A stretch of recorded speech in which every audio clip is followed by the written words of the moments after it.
Halo sahabat Tani, jumpa lagi di podcast Suara Tani, tempat di mana kita akan membahas segala sesuatu tentang pertanian. Bersama saya Rino, kali ini kita akan membahas sesuatu yang sangat penting di dunia pertanian, yaitu adalah manajemen kesehatan tanah. Telah hadir bersama kita Ibu Dr. Reni Ustiati, SPMP. Beliau adalah dosen pengajar di Universitas Brawijaya, Malang. Selamat datang Ibu. Selamat datang, terima kasih Mas. Apa kabar? Alhamdulillah baik. Alhamdulillah. Jadi saya terima kasih Bu atas waktunya di sela-sela kesibukannya mengajar, bisa menyapa sahabat tani yang ada dimanapun. Oke Bu, jadi mungkin sebelum kita menuju ke pembahasan yang lebih detail, mungkin selama ini kalau kita ketahui bahwa tanah itu merupakan media tanam. Jadi bisa saat ini media tanam sudah berkembang dengan berbagai macam, dan di Indonesia sendiri tanah masih menjadi media tanam utama untuk komoditas pangan tentunya. Jadi bersama sahabat tani kami pengen bagaimana kami melakukan manajemen kesehatan tanah Ibu. Jadi kalau dari Ibu sendiri sebelum kita menuju ke pembahasan, mungkin bisa dikenalkan Ibu latar belakangnya ataupun pengalaman mengajarnya seperti apa Ibu. Oke, baik. Terima kasih. Ini saya panggilnya Mas ya, masih muda soalnya. Oke. Baik, terima kasih Mas Rino untuk perkenalannya ini agaknya terlalu tinggi. Kalau kita bahas mengenai kesuburan tanah dan kesehatan tanah, kayaknya petani lebih ahli dari saya. Jadi kalau ini kami tidak menggurui dari universitas karena petani pastinya lebih paham dan pengalamannya jauh lebih besar, lebih banyak karena terjun langsung. Jadi perkenalkan, ini saya Reni dari Departemen Tanah Universitas Brawijaya. Kebetulan saya dari Lab Biologi Tanah. Memang aspek kesehatan tanah ini banyak dibahas di Lab Biologi Tanah.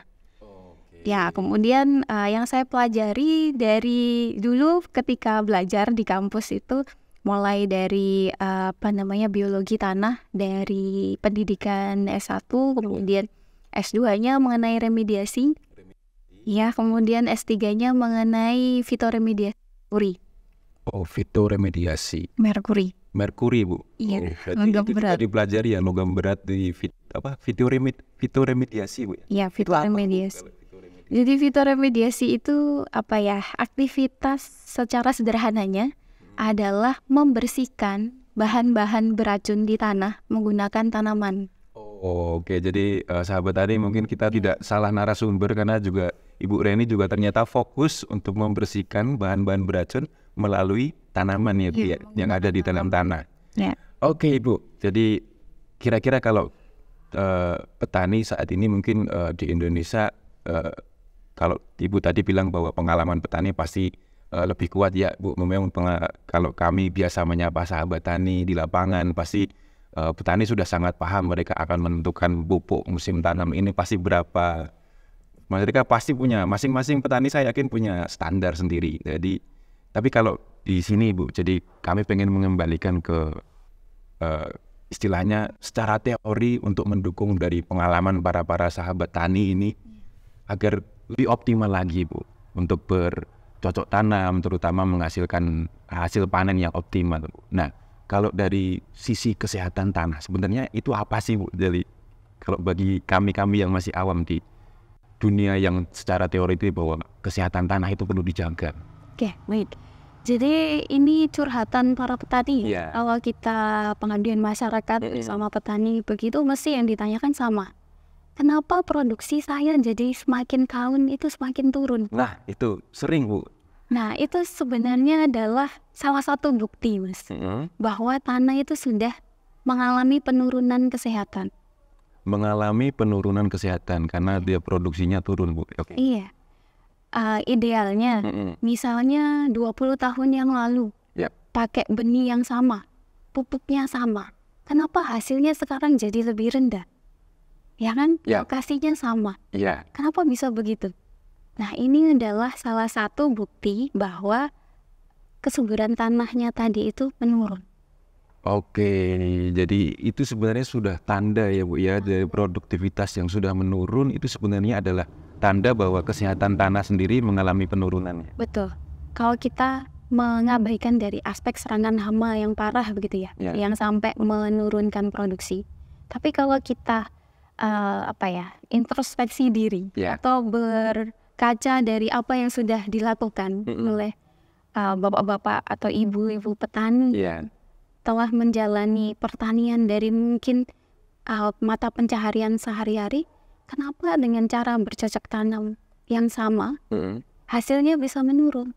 Ya karena kesuburannya itu turun. Di sini juga kesehatan tanah itu perlu kita kembalikan ke kondisi yang sebelumnya.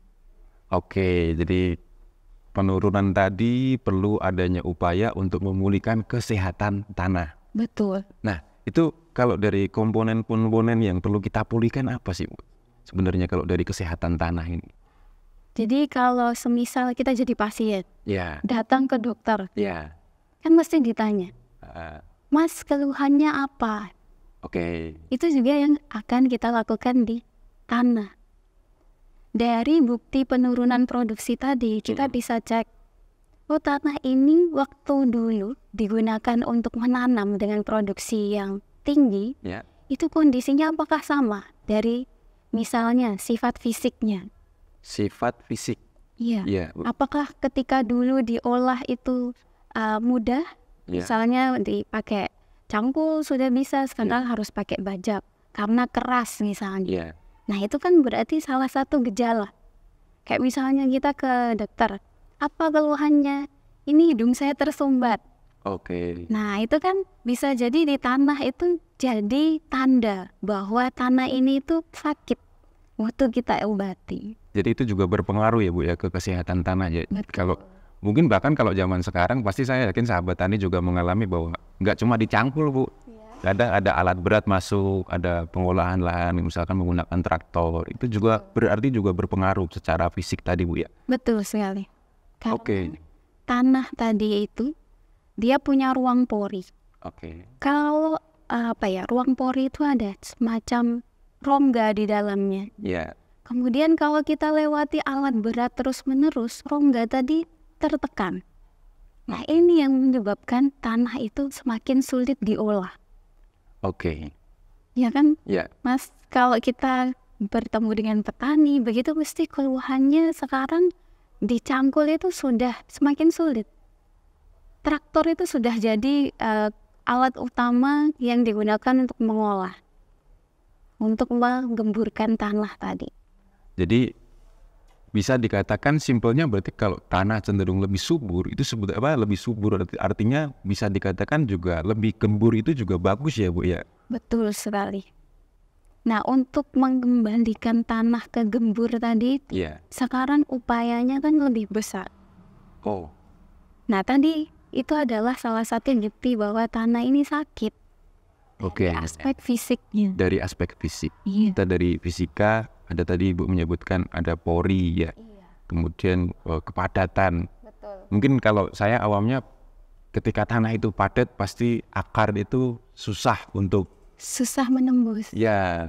Kalau akar itu susah, bayangkan dicangkul saja dengan besi itu keras. Ya. Apalagi akar yang selunak itu. Ya. Itu kan sulit untuk menembus ke dalam tanah. Kalau akarnya ini sulit menembus ke tanah, berarti kan ibaratnya dia akan kekurangan air. Sulit menembus ke tanah akan kekurangan air. Juga kekurangan unsur hara atau nutrisi untuk tanaman. Nah, kalau dari pertumbuhan akarnya tadi sudah terhambat, berarti kan pertumbuhan ke atasnya juga terhambat. Ya, pastinya Ya kan? Bu. Iya Bu, benar. Kalau anak manusia contohnya kurang gizi, itu kan sekarang sedang marak stunting gitu. Ya. Nah, tanaman juga bisa mengalami hal itu. Dari fisik tanah sendiri bisa berpengaruh ke situ ya Bu ya. Bisa. Dari fisiknya. Kemudian ada aspek lagi. Kita kan bicara kesehatan. Iya, betul Ibu. Sifat tanah itu nggak hanya fisiknya, Mas. Ya, Tapi ada sifat kimianya juga. sifat kimia. Kemudian ada sifat biologinya juga. kimia ada, biologi ada. Betul, jadi ada 3. Ya. Nah, ini para petani, sahabat petani, Yeah. ini pasti sudah sangat kenal sekali yang namanya pH. Oke, kalau pH ini berarti ke sifat kimianya. Iya. Ya. Nah, petani itu biasanya sudah tahu bahwa pH yang netral, Yep. nah itu baik untuk pertumbuhan tanaman. Karena aktivitas budidaya sehari-hari itu juga bisa loh berpengaruh ke penurunan nilai pH tadi itu.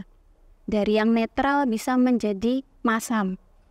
Oke, masam Bu ya. Kalau saya sering dengar dari petani itu apa?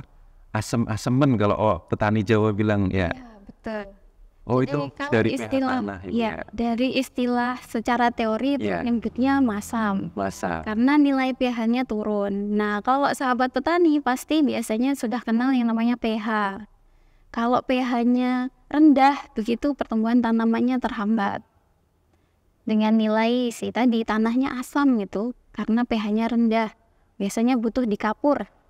Dikapur. Oh iya Bu, betul Itu Bu. kan sering kan Ya. kita dengar dari Ya. petani. Sebenarnya petani sudah familiar dengan sifat kimianya ini. Karena petani menginginkan produksi tanamannya itu tinggi dengan cara memperhatikan kimianya saja, kadangkala. Ya. Tapi mengabaikan yang fisik tadi contohnya.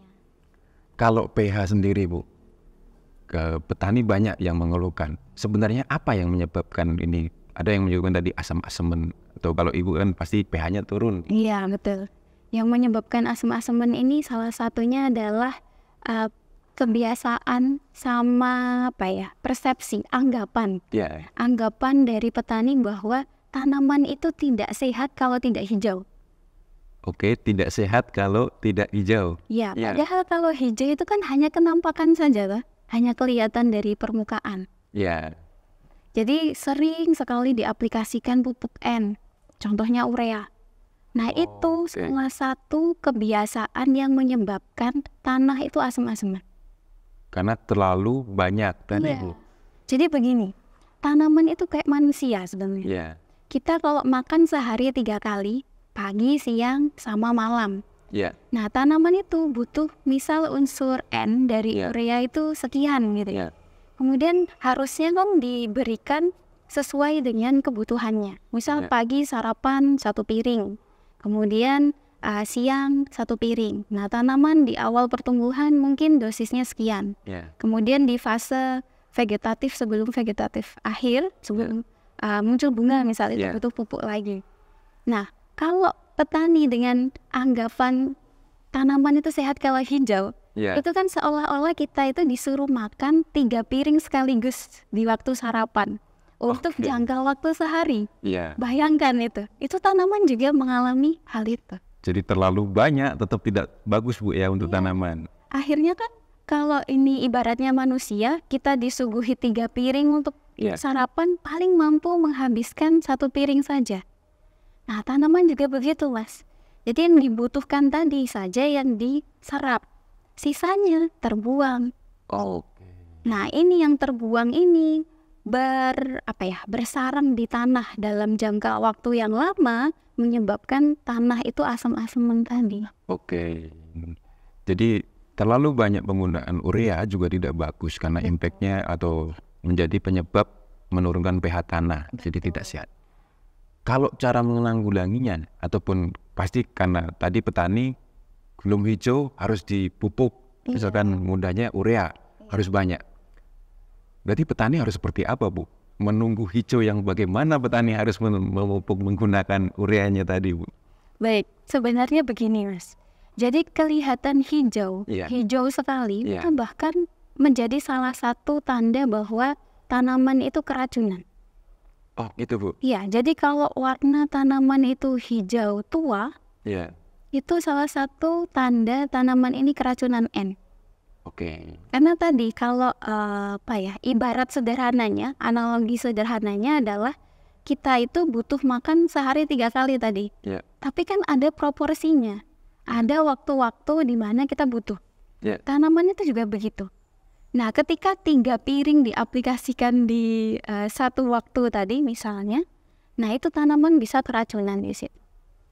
Oke. Jadi kalau keracunan ibaratnya kalau pupuk N dari urea contohnya itu kan untuk pertumbuhan vegetatif kan. Ya. Jadi dia masa pertumbuhan vegetatifnya ini lebih panjang. Oke. Kalau lebih panjang berarti dia nggak muncul-muncul bunganya. Malah lebih lama untuk membentuk bulir misal di padi. Ya. Atau membentuk buah atau tongkol di jambu. Itu jadinya lebih lama. Kalau secara teori seperti itu ya, Mas. Iya. Dan yang kami temui ketika pengabdian bersama masyarakat itu juga serupa. Petani itu suka kalau lihat hijau-hijau. Ya, pasti di lahan lebih tenang kalau petani melihat tanamannya hijau, tumbuhnya bagus gitu. Padahal itu kerugiannya dua langsung sekaligus. Untuk tanah tadi lama-lama jadi asam asin. Ya. Kemudian untuk tanaman jadi lebih lama nggak muncul-muncul malah ini. Oke. Karena vegetatifnya jadi lebih panjang. Kalau kita ibaratkan kita nih Bu sebagai manusia mungkin kan kalau kurang darah pasti dia anemia atau pucat, lemes. Betul. Berarti apakah dari misalkan kekurangan pupuk ini pasti tentunya ada dong penampakan ataupun tanda dari tanaman sendiri. Kalau petani-petani biasanya berbicara dengan tanaman gitu kan. Iya. Nah, apakah itu bisa juga buat dijadikan standar Bu biar tidak terlalu banyak? Iya. Baik, jadi seperti analogi di awal tadi. Iya. Kayak kita datang ke dokter. Iya. Karena kita sakit pasti ditanya. Iya. Nah, kalau tanaman misal ini ya. Kamu sakit apa? Kan dia nggak bisa balas ke kita. Oh, ini akar saya terhambat, kan tidak mungkin begitu. Jadi biasanya kita pakai diagnosis analisis bahasa sederhananya adalah melihat dari gejala yang kasat mata kita lihat. Oke. Ya misalnya seperti yang dibilang Mas Rino tadi, oh warnanya hijau tapi pucat. Iya. Nah ini bisa jadi karena kurang N, kurang pupuk begitu. Iya. Kemudian dari gejala itu kita bisa mengambil keputusan dengan misal menambah pupuk N. Karena kan kalau dari dosis rekomendasi pemupukan yang dikeluarkan oleh Kementan juga, itu kan sebenarnya aplikasi pupuk itu berimbang. Ya ada organik, ada anorganik. Kemudian diaplikasikan beberapa waktu. Jadi dan tidak, harus berimbang Bu ya? Iya berimbang, jadi tidak kimia semua. Kemudian diimbangi dengan organik tadi untuk menjaga kesehatan tanah. Oke Bu, jadi bisa mengamati dari tanaman sendiri juga Bu ya, supaya nanti sahabat tani ketika aplikasi pupuk juga tidak berlebihan, karena dampaknya tadi sudah diceritakan oleh Ibu Reni. Ada berpengaruh ke kesehatan tanah, bahkan bisa ke hasilnya juga berkurang. Oke Bu, tadi fisika kita sudah secara pH tadi kimia ya Bu ya. Kemudian Bu yang masih ada satu poin lagi sebetulnya Bu ya. Biologi. Oke. Yang biologi yang belum kita bahas. Jadi kalau dari aspek biologi, tanah yang sehat itu organisme bermanfaatnya jumlahnya lebih banyak daripada organisme yang mungkin merugikan. Contohnya. Bentar Bu, maaf. Ini berarti organisme yang ada di tanah. Betul. Oke. Jadi sifat biologi tanah itu organisme yang hidup di tanahnya. Oh, jadi tidak hanya tanaman dan tanah, tapi Bu ada juga yang organisme-organisme di sekitar situ ya Bu ya? Betul. Oke. Jadi kalau kita bicara mengenai aspek biologi, ini sebenarnya interaksi antara tanah, tanaman, sama aktivitas organisme yang ada di dalam tanah. Karena sebenarnya Tuhan itu menciptakan segala sesuatu pasti ada manfaatnya, ya kan Mas? Ya pasti. Nggak mungkin dia tiba-tiba diciptakan tanpa ada gunanya, begitu kan? Nah kalau di tanah, salah satu tanda bahwa tanah itu sehat, cacingnya pasti banyak. Cacing? Iya. Jadi cacing ini kan biasanya dia hidup di dalam tanah. Terus dia kan membuat lubang-lubang. Nah lubang-lubang ini tuh penting sekali karena di lubang tadi itu ketika ada air hujan itu bisa tersimpan di lubang-lubang itu tadi. Oke, itu dari cacing Bu. Apakah yang lain? Ada yang lain juga Bu selain cacing? Dari yang lain juga bisa, misalnya semut.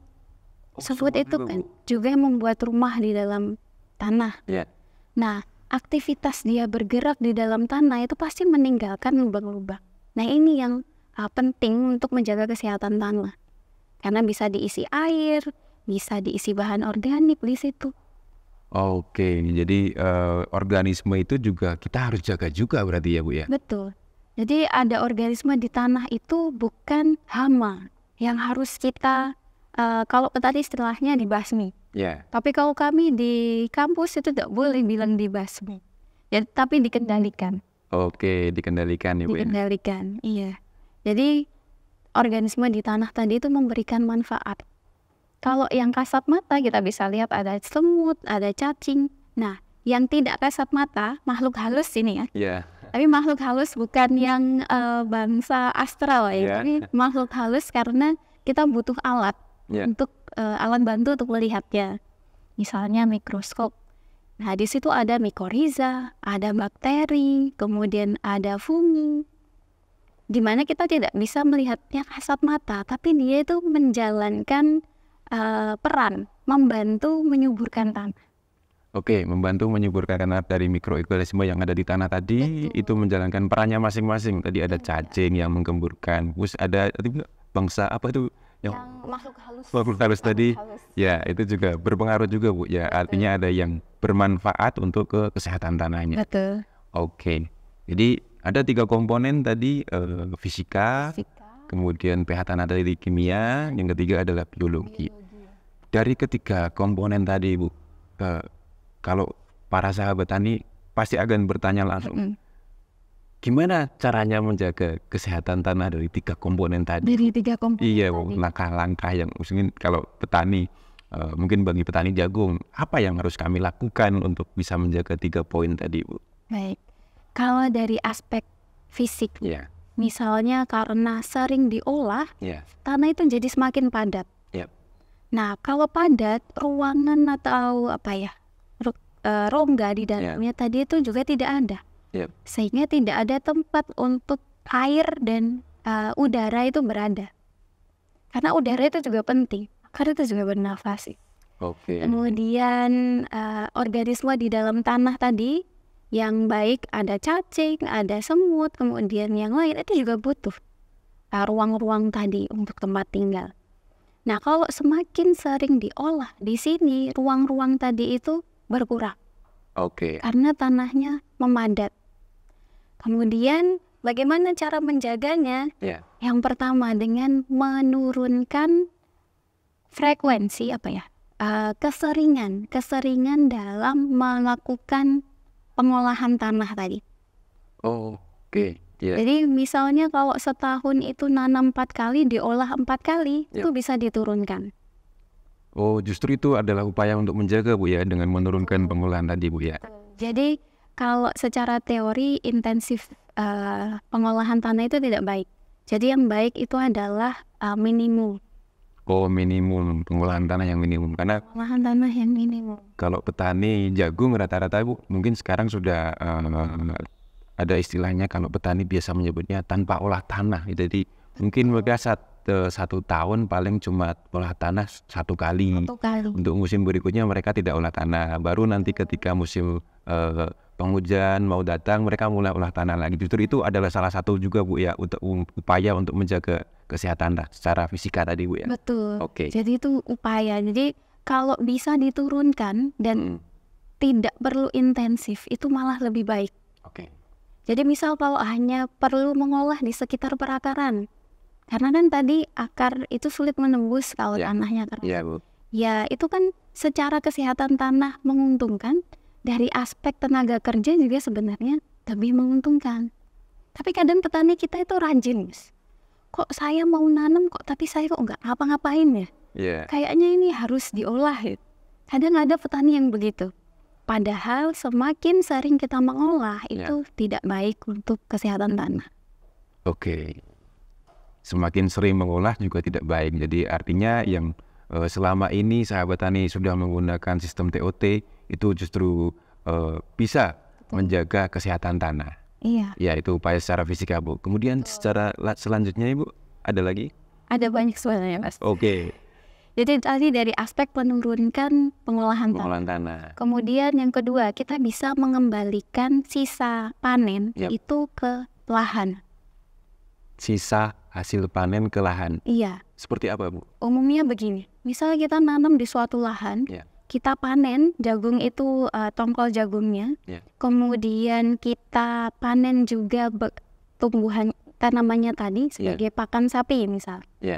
Kemudian kotoran sapinya ini kita jual.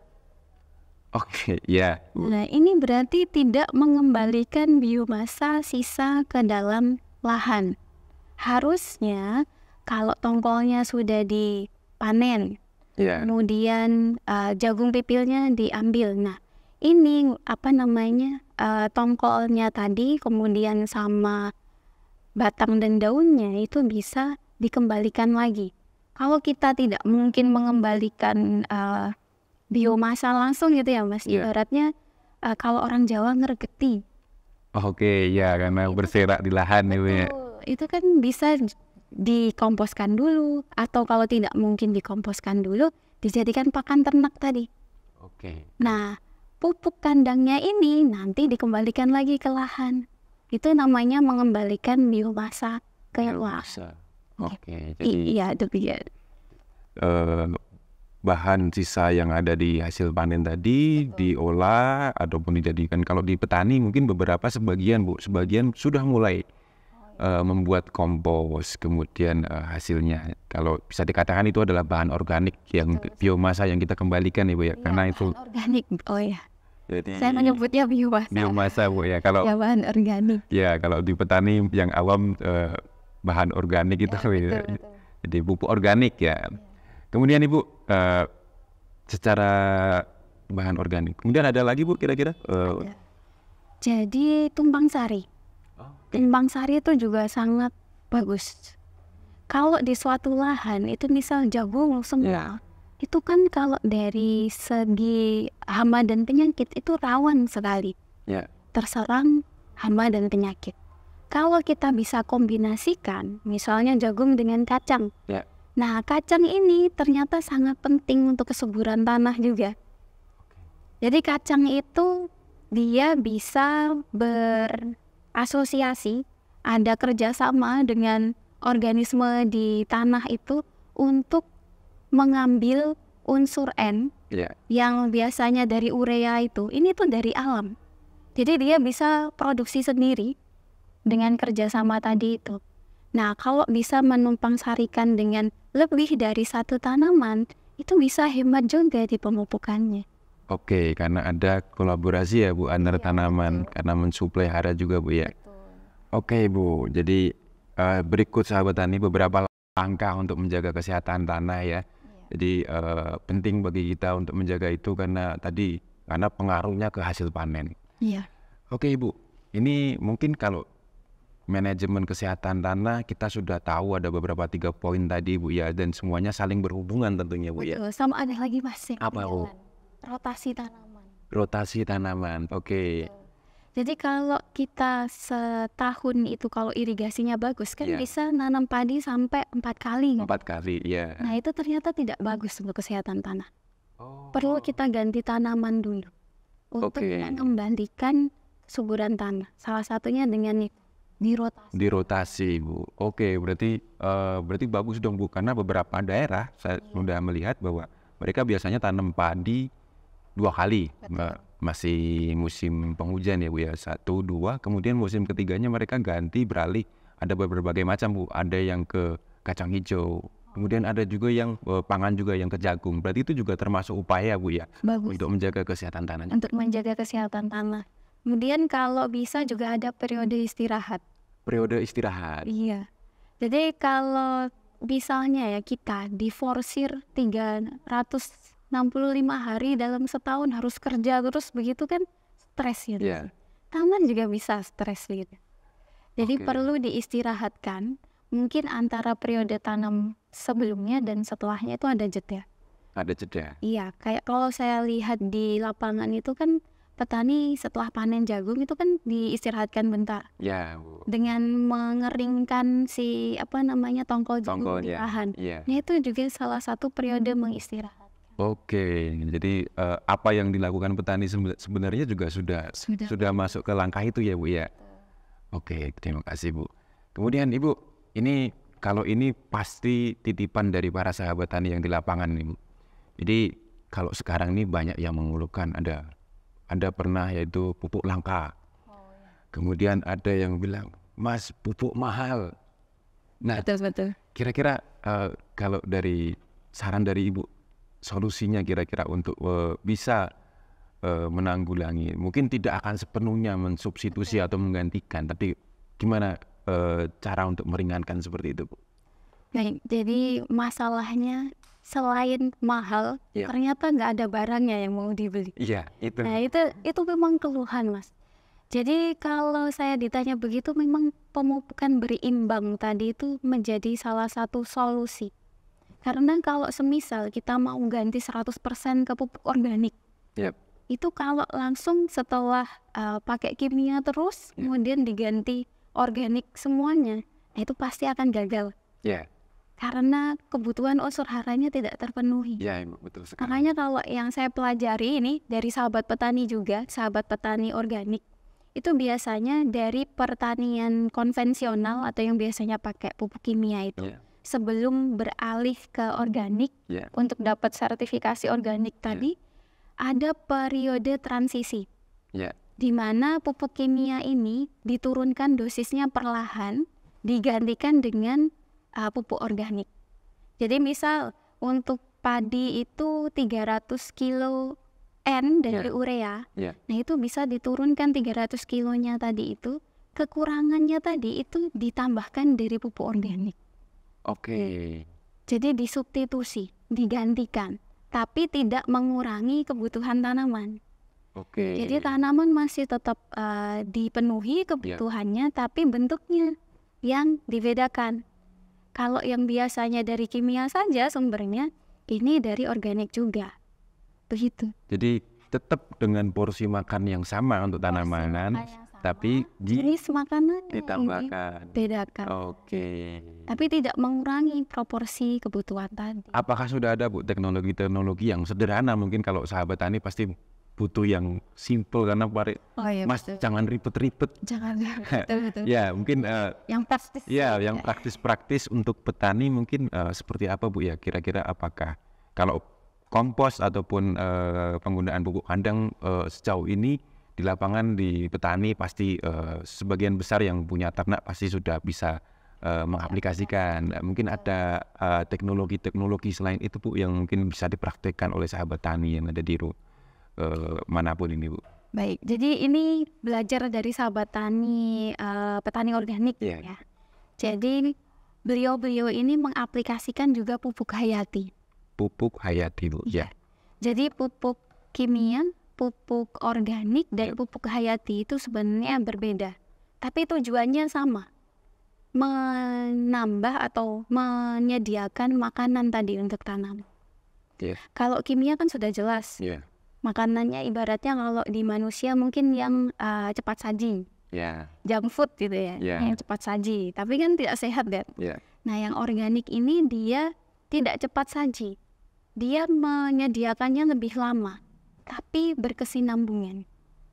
Nah pupuk hayati ini mempercepat penyediaan kebutuhan makanan tanaman tadi itu dengan bekerja sama, kolaborasi dengan organisme bermanfaat. Yang tadi ada makhluk halus tadi itu. Berarti pupuk hayati ini di dalamnya ada organisme-organismenya itu. Makhluk halusnya. Kita sebutnya makhluk halus saja. Karena kita bicara mikroorganisme apa itu Mbak, makanan apa itu. Ini makhluk halus saja. Makhluk halus yang ada di pupuk hayati tadi yang membantu tanaman ya Bu ya. Betul. Mungkin kalau di petani dari apa Bu misalkan makhluk-makhluk halus ini bisa dicari ataupun bisa dikumpulkan untuk sebagai pupuk hayati. Kalau mungkin yang produk-produk yang dipasarkan memang sekarang sudah mulai Bu bermunculan ada bakteri ya Bu ya, kalau salah satu makhluk halus mungkin itu bakteri juga Bu ya. Jadi itu bisa dikolaborasikan dengan pupuk tersebut, pupuk-pupuk kimia tadi untuk membantu menanggulangi Bu ya. Istilahnya kita mengatasi apa yang terjadi terkait kelangkaan pupuk ataupun kondisi harga pupuk yang sedang kurang untuk petani Bu ya. Baik, jadi kalau mau sederhananya petani kan sudah bisa membuat kompos itu dengan dosis bahan organik sekian, ditambah mungkin kapur sekian. Kemudian boleh sebut merek kayak ini? Gak boleh ya? Yang biasa digunakan sebagai dekomposer. Perumbak. Yang botol itu biasanya warnanya kuning. Oh iya. Itu petani sudah kenal sekali dengan hal itu.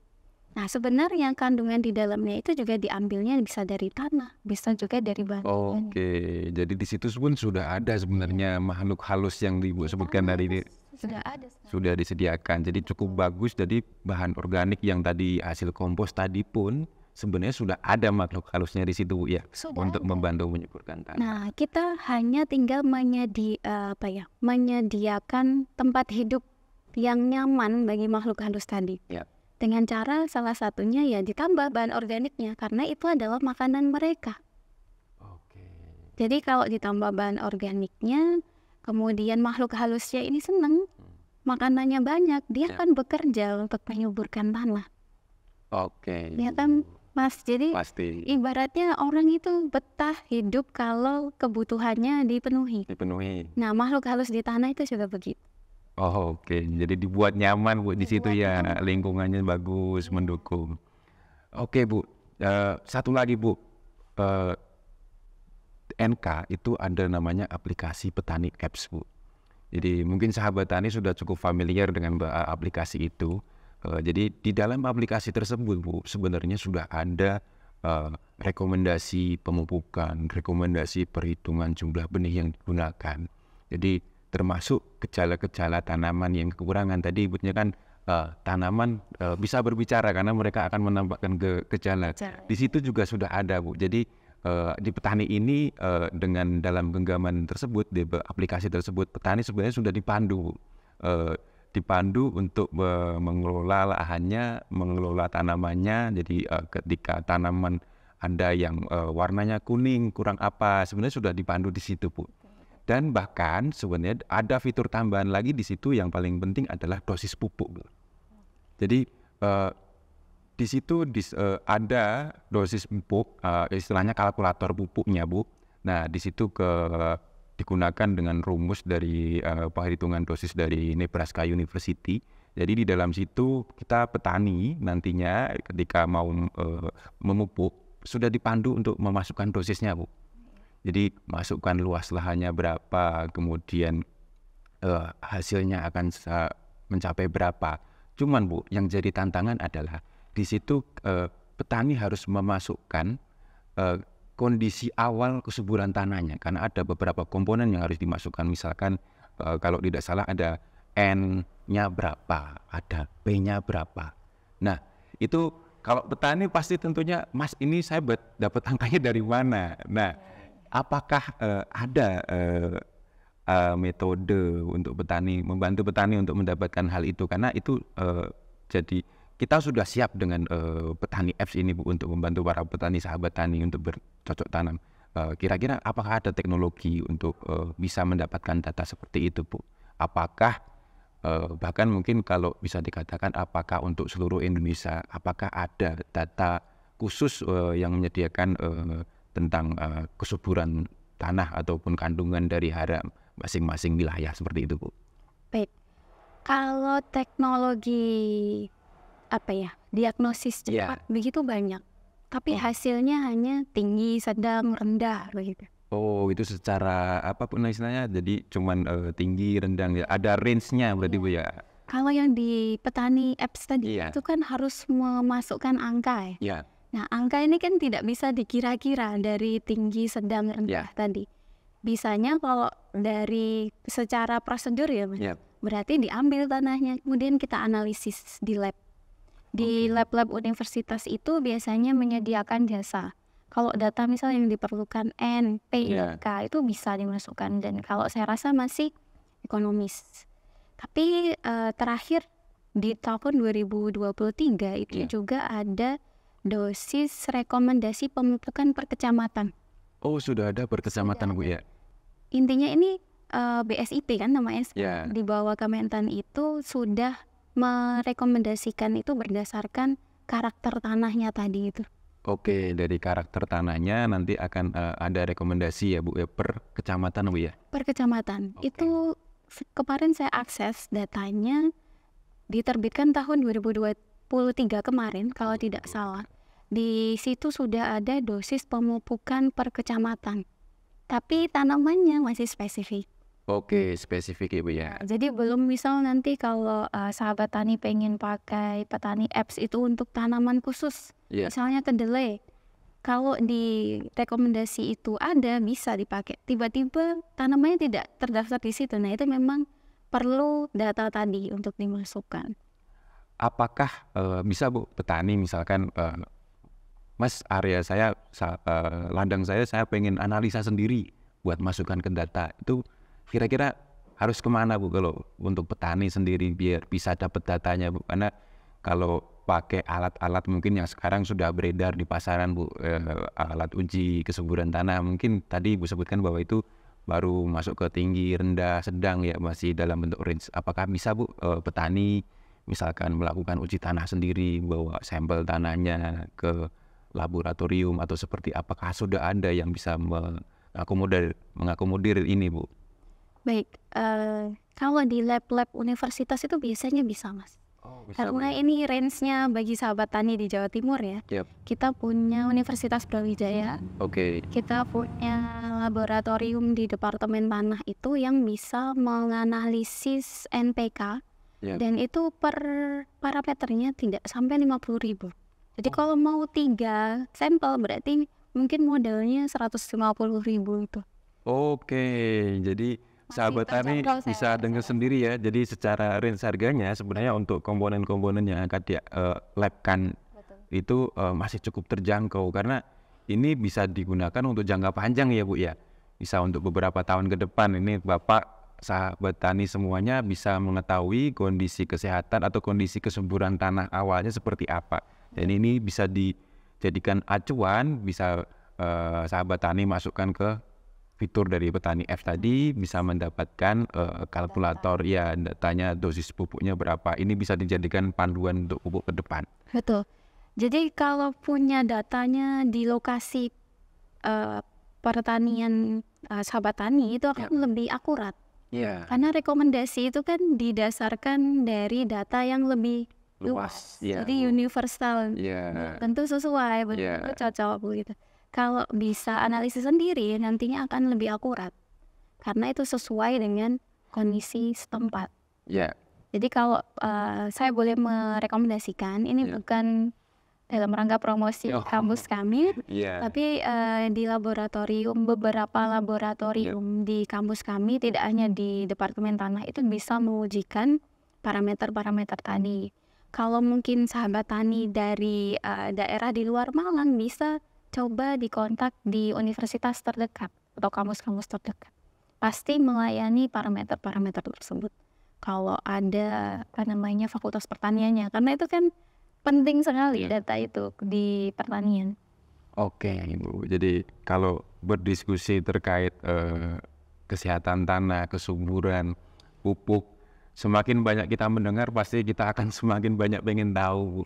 Jadi saya mungkin ucapkan terima kasih atas sharingnya, atas waktunya Ibu Reni untuk bisa menyapa sahabat tani dan mungkin sebelum kita tutup podcast ini Bu, kira-kira apa pesan untuk sahabat tani untuk terutama untuk kesehatan tanah Ibu? Oke, baik, terima kasih untuk undangannya Mas Rino dari Sigenta. Kalau saya diminta menitipkan pesan ke sahabat tani ini adalah pahlawan bagi ketahanan pangan penduduk Indonesia, di mana penduduk itu senantiasa bertambah seiring tahun. Nah, di sini ada tanggung jawab memberikan makan, pangan untuk jutaan penduduk Indonesia. Kalau bukan Anda siapa lagi? Jadi generasi kami berhutang sekali dengan sahabat tani. Karena Anda semua inilah garda terdepan dari keamanan pangan kami.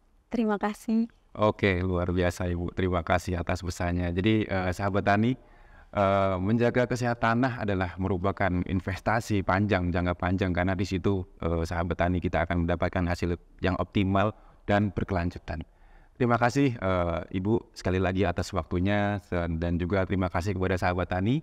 Silakan sahabat tani kalau mau bagikan ke sahabat-sahabat tani yang lain ataupun keluarganya bisa share episode ini untuk membagikan wawasan mengenai kesuburan tanah karena kita dengar banyak hal, masih banyak lagi. Semoga kita bisa berdiskusi lagi Bu terkait kesuburan tanah karena sebenarnya masih banyak yang pengen saya tanyakan. Oke, terima kasih sahabat tani, sampai jumpa di episode berikutnya.